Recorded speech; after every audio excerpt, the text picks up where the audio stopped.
Welcome back to Simple Truth. Hey, we're in the book of First Samuel, talking about the story of David. I know you've heard about David from a bazillion different people.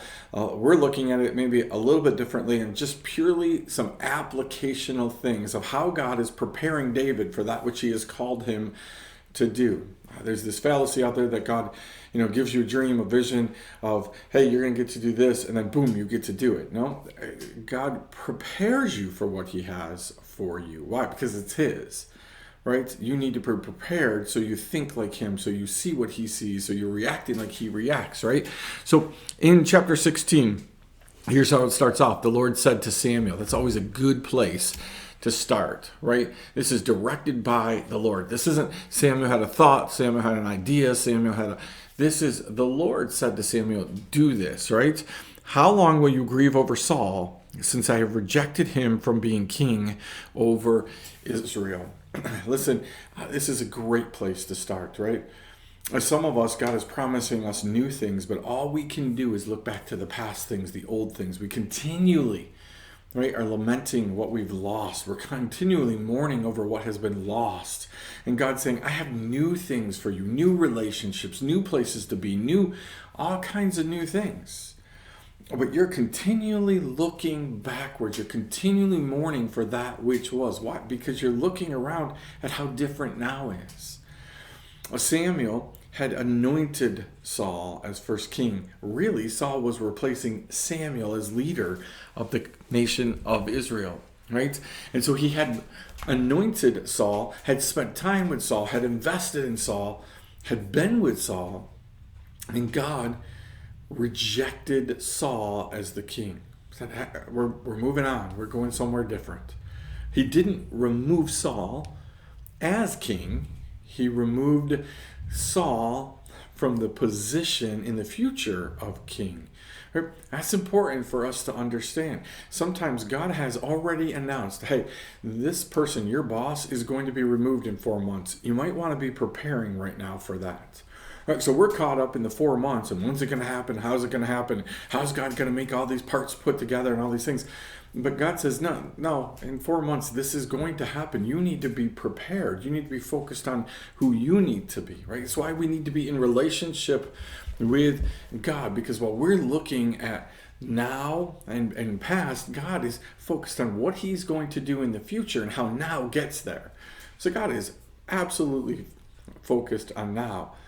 But his now is always preparing us for the future.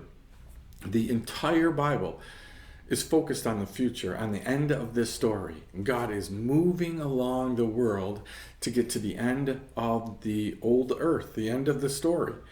Right? And so everything that's happening is getting us there. Everything that's happening in your life is moving you towards tomorrow,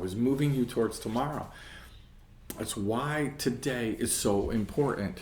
And if we're caught looking backwards all the time, mourning over what was lost, mourning over the mistakes that we made, mourning over the who's in our life, right? Then there's a problem. We need to remember and respect the who's of our past, but not get caught up in all the whys and all the other stuff of it, right? So Samuel is asked a very important question by God. How long? How long are you going to be stuck in this mode? We could stop right here and I could ask you that question. How long are you going to be stuck? How long? How long are you going to have the same conversations day after day, the same thought patterns day after day, the same attitudes, the same actions, How long are you going to be stuck from what you lost? Again, people help us out in this. People remind us all the time where we were before, where we've been, what we've done. They love to keep us stuck because we benefit when other people are stuck. Lots of pastors do this. Constantly pointing out what other pastors have done in the past, where they've been in the past, seemingly forgetting about the grace of God, right? The forgiveness, the repentance that comes along with all of that. And just reminding people of, this guy was a bad guy over here. When you're reminding people of how bad they were in their past, that's the way you're going to be judged, right? So we need to be careful about that. Right? We want to move forward. So Samuel's asked, hey, when are you going to get out of the mud? He goes on, and it says this, fill your horn with oil and go. I will send you to Jesse the Bethlehemite, for I provided for myself a king among his sons. So again, God asked the questions. That's rhetorical in nature. He's not waiting for the response. He basically comes to Samuel and says, "Get up, get up, right? Start doing something. Start doing what I've called you to do." Is God looking at you right now and saying, "Get up"? How long are you going to mourn over the loss of that job, the loss of that person, the loss of that place, the loss of that opportunity, the loss of whatever it is? How long are you going to mourn? Get up. I've got stuff for you to do. And for Samuel, it was important, right? For Samuel, he needed to go. He needed to anoint the next king, God's plan. Right? So again, there is a time for mourning. There's a season for mourning. But eventually we get past that and we move on. We put ourselves in a position where God moves us on. We move through the morning, not get stuck in the morning. There's a reason why it's morning, noon, and evening, right? We move through the day. We move through the process. We don't want to be stuck in the morning, stuck at noon, or stuck at night. That's not where we want to be. We want to continue to go through our process. So we mourn well when we need to mourn. But we move through the process. And Samuel's asked this, and God gives him direction. Hey, you need to go anoint. Notice, he says to him, one of Jesse's sons. Hey, I've chosen. This sounds a lot like God. Right? He doesn't tell him the specific name, the specific person, the specific. He said, hey, we're going to Jesse's house, and we're going to anoint someone that I've chosen. Happens all the time, right? God says, hey, you all need to choose a new pastor, right? Here's the problem. I've chosen the pastor that I have for you, right? You need to team up with me, work with me for who that is. Hey, I've chosen the next boss. Hey, I've chosen your house. I've chosen whatever. You need to work with me to get the blessing that what I've chosen. But sometimes we're not working with God and we get what we've chosen, not what he's chosen. We get what makes sense to us. And we're going to see that in this story. The battle here is going to be, okay, I'll go do it, God, but I'm going to do it according to what I think is right, what I think should happen, who I think should be chosen. And God says, nope, I got a plan. I got a plan, and it's who I've chosen to be next. So are you working towards what God has chosen for you? Are you working for what you've chosen for you? Those two things, again, can be super different.